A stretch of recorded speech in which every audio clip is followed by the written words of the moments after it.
Good evening, speakers and participants. Welcome to today's discussion on a topic that continues to shape national discourse.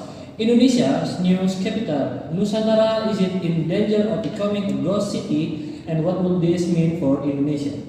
Nusantara was envisioned as a transformative project, a capital that promotes equitable development, reduces pressure on Jakarta, and reflects Indonesia's long-term vision for sustainability and modernization.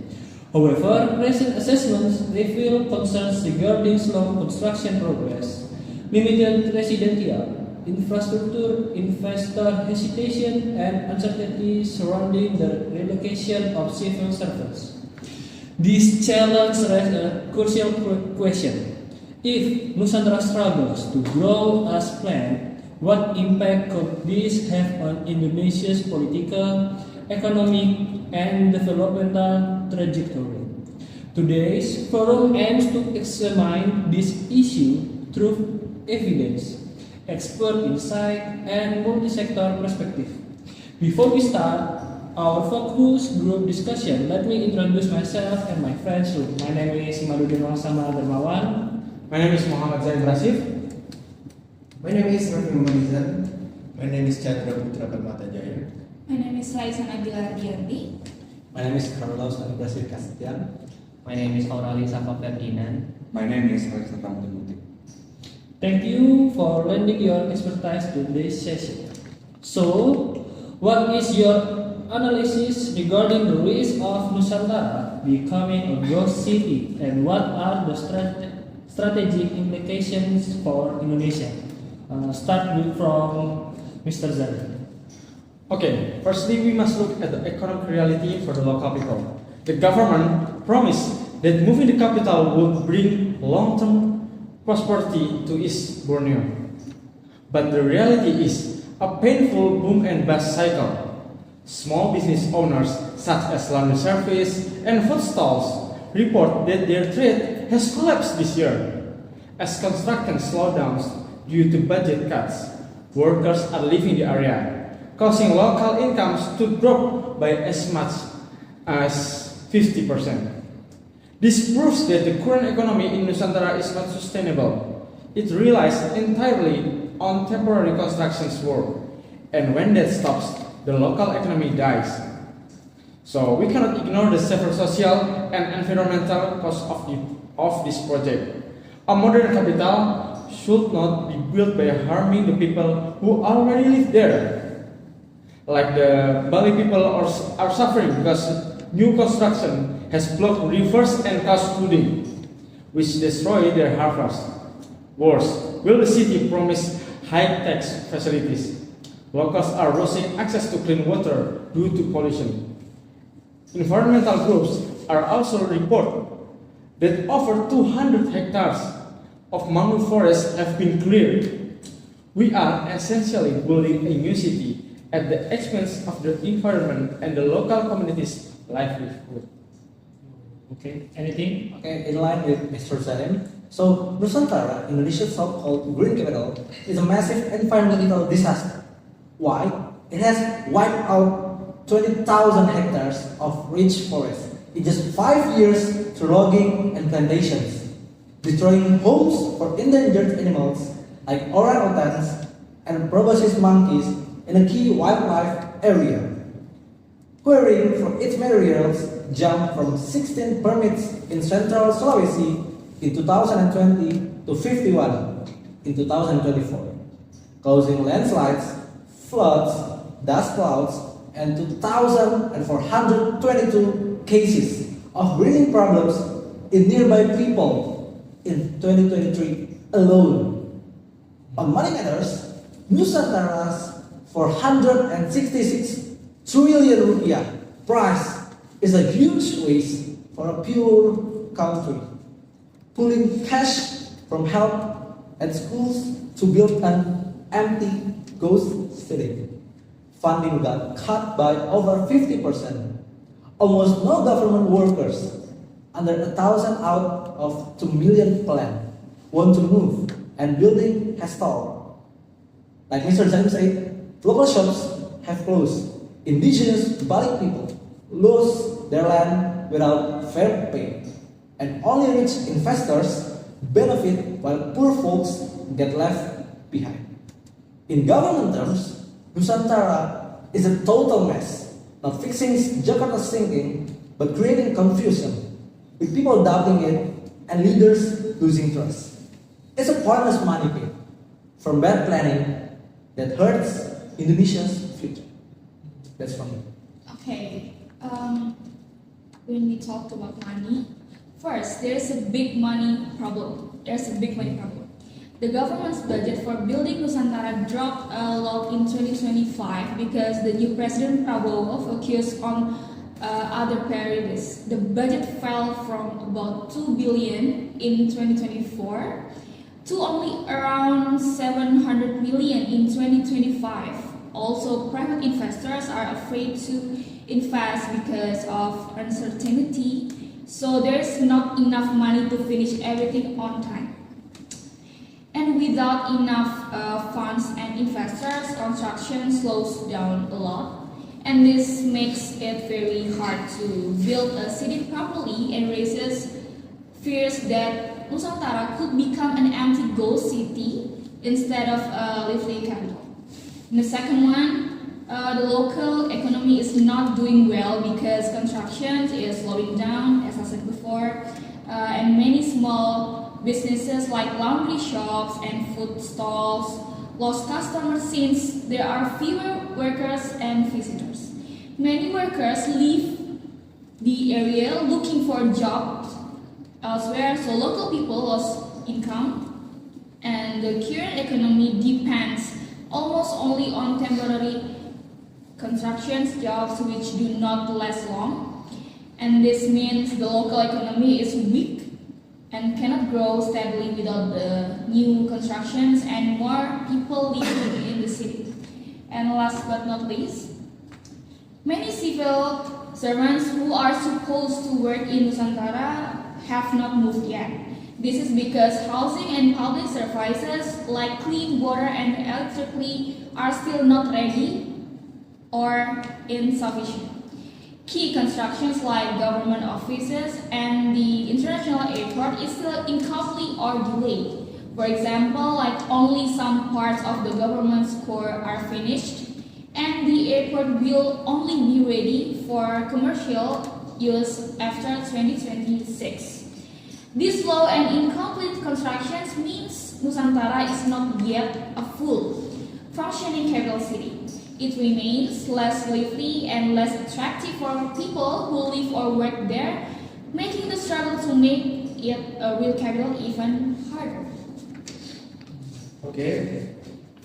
Now I will talk about the potential risks of Indonesia's new capital, which is Nusantara. The relocation of Indonesia's capital from Jakarta to Nusantara in East Kalimantan is one of the world's most ambitious projects. While the government envisions of a futuristic, smart and green city, several significant risks could lead to it becoming underpopulated or, in a worst-case scenario, a ghost city. Here are the primary reasons for this concern. 1. The build it and they will come gamble. This is the core risk. The government is constructing a massive city from scratch in a relatively underdeveloped area. The strategy relies almost entirely on the assumptions that people, businessmen, and investors will follow once the core infrastructure is built. Unlike cities that grow organically around trade, resources, or communities, Nusantara is being created by decree. There is no pre-existing large-scale economic driver, like a booming industry, to naturally attract a population to come. The initial population will consist almost entirely of civil servants, military personnel, and their families who are relocated from Jakarta to Nusantara. If the private sector and other supporting industries do not migrate at the same pace, the city will feel artificial and lack of vibrancy.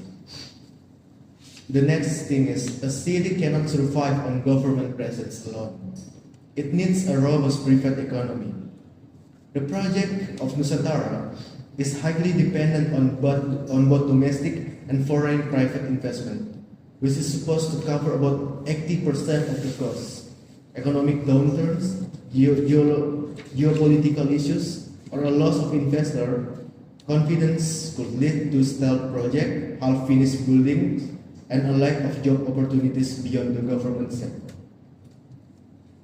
I think all my friends before has a good arguments, but I want to talk at the problem from an angle that people usually don't talk about. Many discussions about Nusantara is focused on big topics like funding money, environment, or any population. But I think the real problem is something deeper, like this project feels like it's being built faster than people can emotionally connect to it. Based on reporting by The Guardian, only around 2,000 civil servants and 8,000 construction workers are currently living in Nusantara. Even though the city is designed for more than 1 million people in the future, but most people say the issue is lack of residents. But for me, the real issue is the city is lack of identity. A city is not just buildings. A city needs a sense of belonging, stories, and social memories in it. Another issue that people rarely talk about is how silence itself can become a warning sign. The article of Guardian described that Nusantara is quiet, with wide roads and modern buildings, but almost there's no life in Nusantara. Near issue is that this is simply because the city is not finished. But I think the silence can also show that people are unsure and people are even afraid. When a city is too perfect, too clean, or too planned, people may feel like they don't fit in. And I believe this psychological barrier is just as important as financial problems. And if we talk about money funding, most people think that the biggest issue is the drop in the government spending, like 2 billion or 700 millions, I think. But my uncommon opinion is that the real danger is not the lack of money, but the lack of clear narrative about this future. If a city wants investor, it needs a story that makes people believe. But right now, the story of Nusantara keeps changing. Sometimes it's about sustainability, or other times it talks about technology, and other times it talks about political legacy. Without a consistent story, even big investors will hesitate. I think investors are not confused by numbers, but they are confused by the meaning or the value of the city. That's from me. Okay, it's a good argument, in my opinion. Indonesia New Capital, or IKN, was launched with transformative vision to catalyze equitable development and relieve pressure on Jakarta. However, the project success is now at the critical condition. The risk of Nusantara becoming ghost city, a collection of costly underutilized government building, is primarily driven by two factors: population and funding. The first risk is the lack of critical mass. While core government facilities are being completed, a city requires a vibrant social and commercial ecosystem. The planned relocation of civil servant, or ASN, is happening in small, cautious pace, far short of the volume needed to create a functional urban centers.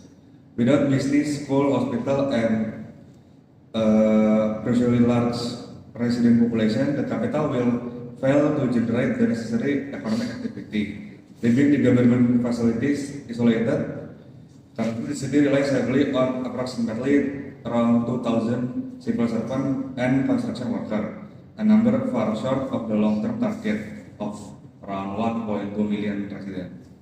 The second one is reinforcing the risk is financially volatility. Nusantara massive price tag is rely on government budget and private sector. Right now, the international or national investor continue to adopt a wait-and-see posture, hesitant to commit until the project political continuity and human vibrancy are guaranteed. If private capital fails to materialize, the government must either absorb the vast shortfall, diverting national fund from other essential project, or halt the development, leaving behind an incomplete symbol of national ambition. The strategic implications of a failed Nusantara are significant. Politically, it could inflict a devastating reputation cost, signaling weakness and unreliability to global partners and investors, severely damaging future trust in Indonesia's capacity to execute large-scale initiatives. Developmentally, failure would fatally undermine the state's goal of equitable growth outside Java. Nusantara was intended to be the new engine of Eastern Indonesia. If it stalls, the persistent economic and demographic imbalance with Java will deepen jeopardizing the nation's long-term vision for inclusive development. The capital future hinges on the government ability to ensure both political commitment and guarantee flow of people and private money. So my colleagues has said very good points and arguments that I agree and mostly share the same opinions as. So current reallocation numbers are far below expectations, with only a few thousand civil servants and construction workers living in Nusantara despite plans for over 1 million residents living in Nusantara residents by 2030. Large parts of the city remain unfinished, including essential infrastructures such as housing, utilities, and ministry buildings. Without enough people to occupy and use the facilities, the city may end up as an expensive but empty symbol. This undermines the project's purpose of creating a functional living capital and raises doubts about its viability in the near future. Government funding for Nusantara has dropped dramatically, and private investment remains far below target. The reduced budget impacts construction speed, quality, and the ability to provide essential public services. Large-scale capital relocation requires consistent financial commitment, which Indonesia currently struggles to maintain. The financial gap not only delays development but also sends negative signals to investors, creating a cycle of uncertainty and weakens the project's long-term sustainability. Construction activities in Nusantara have already caused flooding, water pollution, and habitat destruction for local ecosystems, contradicting the city's green and sustainable vision. Indigenous communities and small local businesses report declining income and disruption of their environment and livelihoods. These issues show that the project's social and environmental costs are significant and may outweigh the promised benefits. Without stronger protections for local communities and ecosystems, Nusantara risks causing long-term harm to the region. Okay, thank you to all speakers, all participants for the insights here today. This discussion shows that concerns about Nusantara are not merely critical observations. They are essential checkpoints to ensure that planning, funding, and implementation remain aligned with Indonesia's broader goals. Understanding the potential impacts, whether on the economy, governance, or national developments, is vital in ensuring Nusantara evolves into a living, functioning, and sustainable capital rather than underutilized urban space. So, we hope today's forum group discussion meaningfully to inform decision making and public understanding. And thank you very much.